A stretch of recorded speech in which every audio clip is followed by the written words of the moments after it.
మరి నిన్ను అందరూ స్మరిస్తారు, నిన్ను అందరూ ధ్యానిస్తారు. మరి నీవెవరిని ధ్యానిస్తున్నావు? నీవు నిమిలిత నేత్రుండవై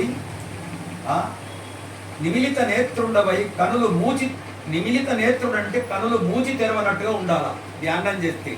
అయితే మనం పూర కళ్ళు మూసుకుంటే ఏమవుతుందంటే నిద్ర వస్తుంది అన్నమాట. నిద్రా దేవత ఆవేశిస్తుంది. అది నిద్ర రాకుండా సగం ముయ్యాల, సగం తెరవాల. శంకరుడి పటాలలో అక్కడక్కడ ఉంటుందండి. దాన్నే నిమిలిత నేత్రం అంటారు అన్నమాట. ఆ నిమిలిత నేత్రంతో నేను కూర్చుండి ఎన్ని గంటలైనా ఎన్ని దినములైనా కూర్చుంటావు శంకర. మరి నువ్వు ఎవరిని ధ్యానిస్తున్నావు?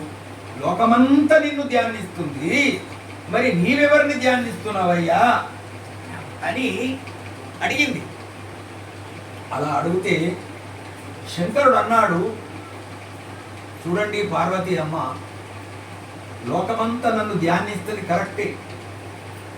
లోకమంతటికి, సమస్త జీవులకు, మొత్తం మీద ఈ బ్రహ్మాండానికి అంతటికి ఒక గురువు అనేటువంటి గురు స్వరూపం ఉన్నది. మూల పురుషుడు ఉన్నాడు. అటువంటి పరబ్రహ్మమును, ఆ మూలతత్వాన్ని నేను ధ్యానం చేస్తున్నా. అది ఏ ముఖ్యమైనటువంటిది, అది గురు స్వరూపము. ఈ లోకములో గురు స్వరూపమును, గురుమూర్తిని మించినటువంటిది ఇంకోటి లేదు. గురుమూర్తిని మించినటువంటిది దేవత లేదు. చూడండి ఫోటోలల్లా ఏ దేవతను చూసినా కానీ ఏమన్నా అస్త్రశస్త్రాలు ఉన్నాయి. కాళికాదేవి చూడు, దుర్గామాతకు చూడు, అనేకమైనటువంటి బాణాలు, అస్త్రశస్త్రాలు ఉన్నాయి.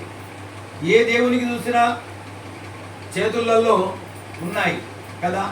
ఒక్క గురుమూర్తికి ఏమున్నది? ఏమి లేదు. ఆయన మెడలో కానీ ఆయన శరీరం మీద